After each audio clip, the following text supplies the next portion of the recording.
Hey there, it's me, Devin Faraci, BadAss Digest, as always. I'm recording this on my phone because we have a last-minute thing I'm really excited to share with you guys.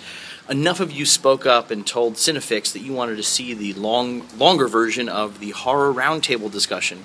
So, guess what? Here it is, the longer version of the Horror Roundtable discussion. Please make sure you share this with your friends, put it on Facebook, Twitter, let people know, because the better these longer versions do, the more of them we're going to get to give to you. All right, here it is, long form, Horror Roundtable. Why, hello.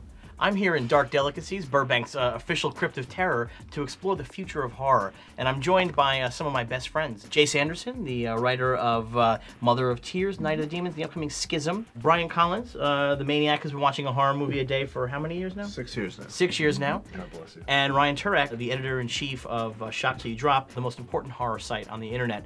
And we're here right now to try to figure out what the hell is happening with the future of horror. I'm Devin Faraci, and this is BadAss Digest. I've convened this session because it feels like horror is at an interesting crossroads, because I grew up as like sort of a pretty hardcore gore hound, and that was really kind of edgy. That was really off to the fringes of society.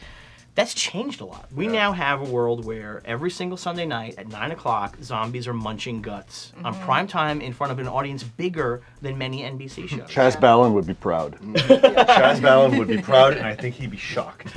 Well, I think everybody's shocked, right? Yeah. So, I mean, you guys, you're all horror experts. So, first let's talk about how we got here. How did we end up in a world where this kind of extreme gore is mainstream? On the spot, Jace, go. I am on the spot. You know, Adam and I were just talking this week about what is it that makes the zombie genre in particular so popular right now. And the one thing that zombie stories all have in common is it's the end of the world. And there's something that right now is obviously so appealing to people about that. Right. There's obviously an appetite for that kind of story. And Walking Dead, I mean, I've been watching it since the first season, and I think the gore has just they've just pushed it more. It's just more and more extreme. It's shovels through skulls and knives through eyes. I mean, there's no shortage of it. And we've sort of proven with, you know, Warm Bodies or even Zombieland, you don't have to go extreme to do a good zombie movie or a good zombie story, but the show is going extreme and people are eating it up. So what, I mean, that's not a pun, I guess it is a zombie pun. It is a pun, yeah. I think a lot of things have kind of helped the mainstream audience become more accepting of this. I think that, one, a lot of wars and a lot of news that's been going on around the world, a lot of death. YouTube has also opened the doors. I blame YouTube for everything. I blame YouTube for short attention spans. I also blame YouTube for people's acceptability for violence, because what do they see? They're basically a bunch of jackasses all over, you know, YouTube doing violent things to each other. And I don't know, I think that just there's a certain sense of leniency. We don't have these big parental groups anymore like we did in the 80s going, Tom Savini's effects are terrible and, you know, they're the devil. So I guess the question is, where does it go now? Because once you have gut munching on cable television, the people who are making edgy movies have got to go somewhere else. You watch a movie every single day. Are you seeing people pushing it harder? No, I mean, it's funny to me because like most of what I'm seeing now is like the found footage stuff. And those are traditionally kind of tame, like they're all paranormal wannabes. So it's like, if I want to see something really extreme and hardcore, I have to turn on AMC. Because like the stuff that like is like unrated DVD, and then it's just like some ass like walking around an asylum somewhere with a video camera. Come on, everybody, when it comes to you, say your name. This is ridiculous. Hey, I'm just trying to make a movie here. I'm not really seeing like a rebirth of like the serious zombie stuff yet. Maybe, I don't know, maybe they were like, maybe Walking Dead's a fluke, let's give it 3 seasons before we start, you know, ripping it off. But I think a lot of it also has to do, I mean, in terms of the violence. I mean, we had like 8 Saws, you know, and they all did great. And those are pretty violent. You know, we had the Hostel movies. Yeah. I think that those, after like a pretty dire period in horror in the 90s, that was also pretty light on blood because all those, you know, the Scream knockoffs and stuff were pretty bloodless. Well, the MPAA got pretty tough in the 90s. That was a really bad after Columbine too, yeah. And then it just, like I said, it always takes 1 or 2 filmmakers to just kind of step their foot outside that box and go, I'm gonna try this, gonna get away with it, and then they get away with it, and I think that's what we saw on TV. We saw that with Frank Darabont going, let me see how far we can push this. Gail Ann Hurd and everybody else and all the other showrunners, may they rest in peace, that were involved with The Walking Dead, push those boundaries. I just saw Hannibal, the NBC series. Right. I heard that's really pretty violent. It's super violent, and it's also super violent for NBC. Right. I mean, it's good, but it's also like, wow. Okay. Well, I guess for you as a screenwriter, do you feel that these open boundaries, do you feel that in what you're able to get to do, or do you actually see the open boundaries and kind of want to pull back and not go as extreme? I'm interested in exploring different kinds of horror. I mean, I think that there are only so many ways you can splatter blood and split someone open with a chainsaw. After a while, that gets really boring, and I'm more interested in exploring sort of Cronenbergian body horror or uncomfortable things, sexual horror. I mean, sexuality is something that we are so conservative about, and I'm not bringing this up to pimp my own stuff, although that's exactly what it's going to sound like. But the movie that Adam, my husband and writing partner, and I wrote and he directed has a sex scene in it that is, the actors are clothed, and it's a heterosexual sex scene. What's happening between the actors, in terms of sex, is not really that edgy. You would not believe the comments we've got, like the panicked responses from like financiers and like, oh my God, like you guys aren't going to be able to include that. I found it's funny because in my own journey through production this year and learning a lot about what people want, I found that sexuality and violence overseas are frowned upon. Like foreign investors and foreign buyers who are looking at projects, they're now like cringing at the super violence. Well, what about sex? No. I'm like, what do you guys want? Really? Well, exactly we always got foreign movies because they had boobs in them. You had brought up the found footage. You see a million found footage movies. Do you think we're hitting the end of that wave? I hope so. How much more footage is there to find? Yeah, that means there's like, it's funny, I found this a not very good movie. That you saw a not very good movie? Well, I can't believe it. I didn't want to say the title, but anyway. What is the title? What's it? What are you talking about? I can't remember. That's part of the problem. Paranormal. I want to say it was Paranormal something. I want to say it's Paranormal Entity, but I might. Paranormal Incident. Paranormal Incident. So it wasn't very good. And at the end of the review, I'm like, the end teases a sequel. Thank Christ I'll be done with this before it comes out. I was wrong. It's actually already out. It's 6 months later. There's 6/16 Paranormal Incident 2. So I was like, great. So now I'm like, do I watch it? To spite you, know. Yeah, I swear to Christ. I was like, I wish I had that much self-esteem to think they're like, nah, fuck you. We're gonna make this movie. It's just sad because it's not a genre. It's not zombies. It's not slashers. It's all genres using that as a gimmick. But does anybody like found footage? When it's done well? Yeah, they're good, you know. I mean, I liked the first Paranormal a lot. I liked 3 a lot. Cloverfield's great.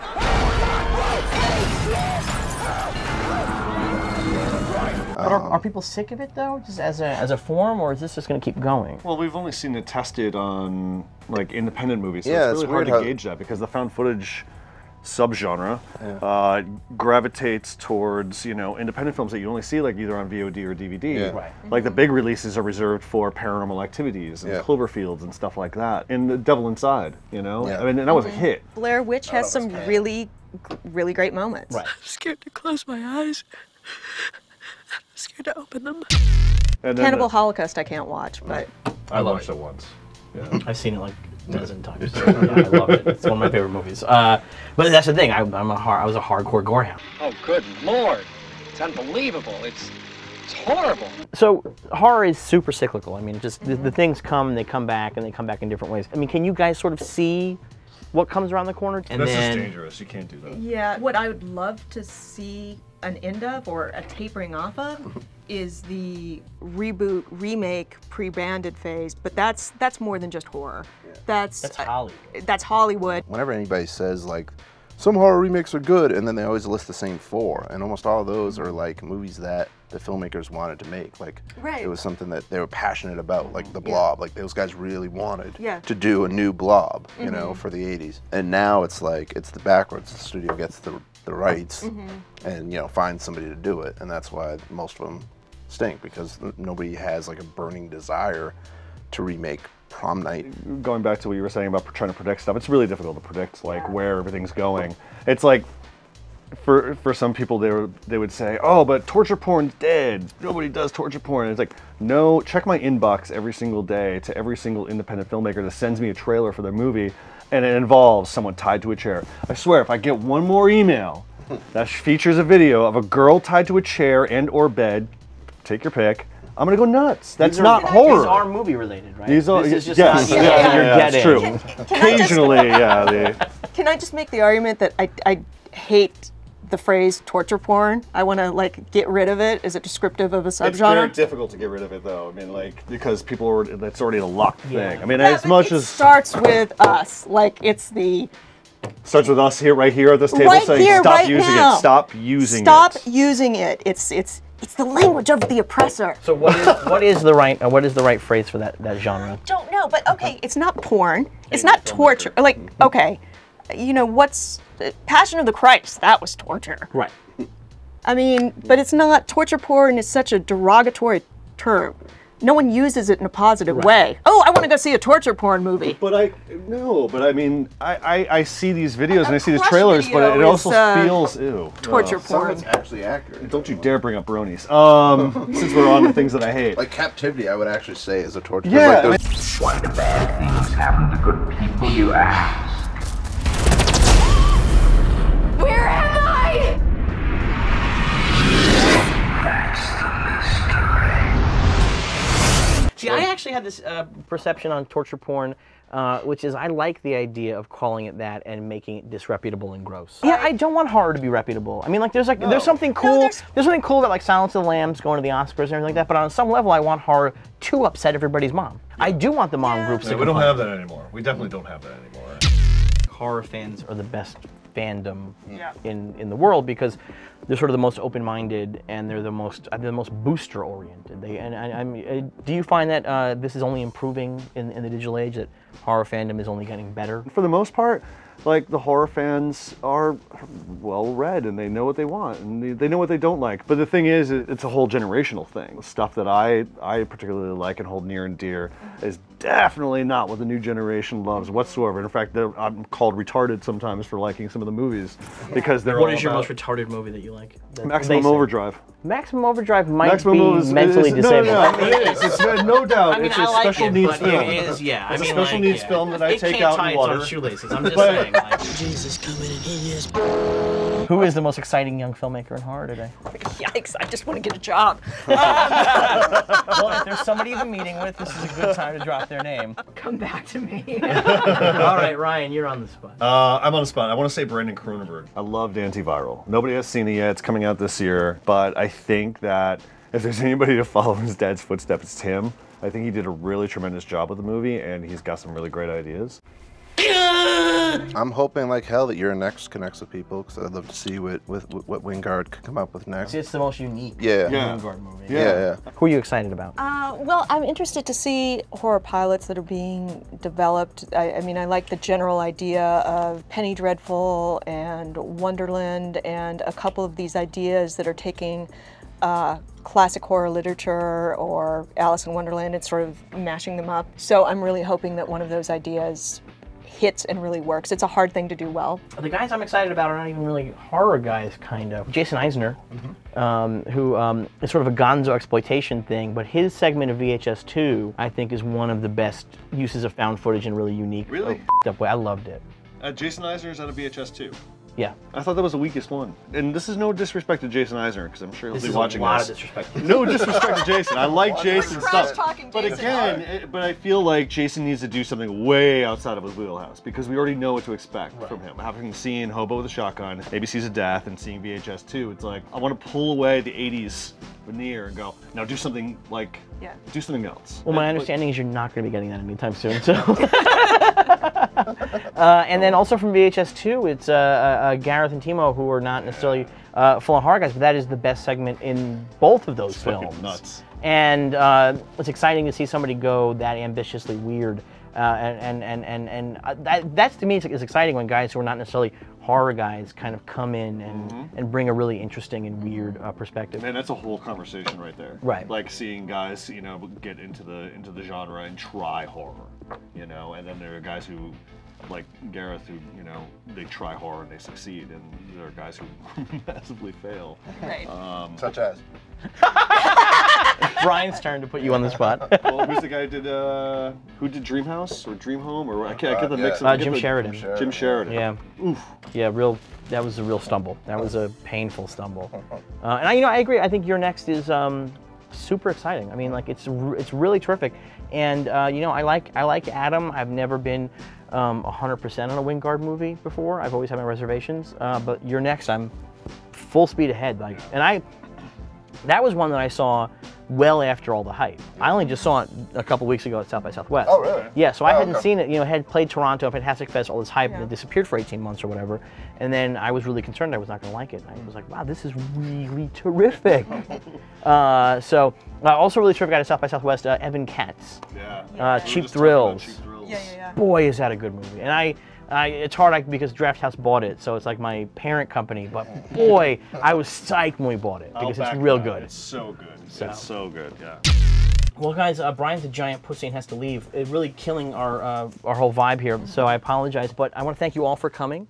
Jace, thank you very much. I really appreciate it. Hopefully you can come back again. I'd love to. Ryan, thank you so much. We'd love to have you back on again. Brian, you're never coming back because you have really blown it for us tonight. So you go screw. Yeah.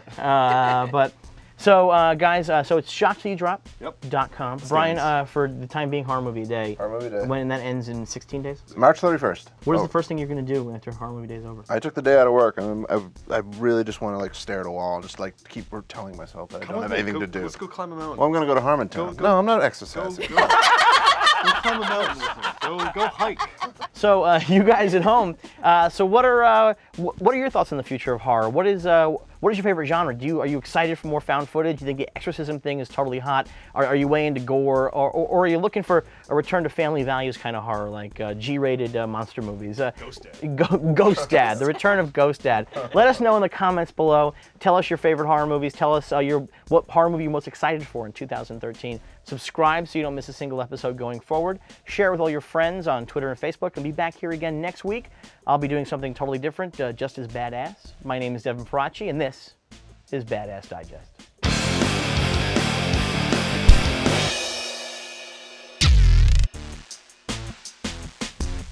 Get your film fix. Subscribe to Cinefix.